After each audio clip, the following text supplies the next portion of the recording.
Kinumpirma ni PNP Chief General Nicolas Torre III na nasa kustodiya na nila ang 15 pulis na isinasangkot sa pamamaslang sa mga missing sa Bungero. Sa isinagawang press briefing sa Camp Crame, sinabi ni Torre na mula sa iba't ibang unit ng pulisya ang mga nasabing pulis kung saan ang pinakamataas ay may ranggong Police Lieutenant Colonel.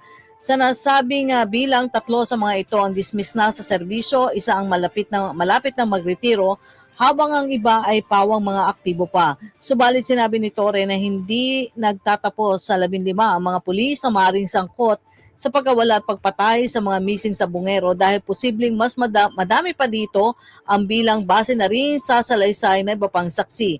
Samantala, kinumpirma din ni Torre na kasalukuyang nasa kanilang pangalaga ang whistleblower na si alias Totoy at nag-a-apply sa Witness Protection Program. Tiniyak naman ni Torre na gagawin ng PNP ang lahat ng kanilang makakaya para mapanagot ang mga nasa likod ng krimen at para makamit ng mga pamilya ng biktima ang hustisya na matagal na nilang inaasam.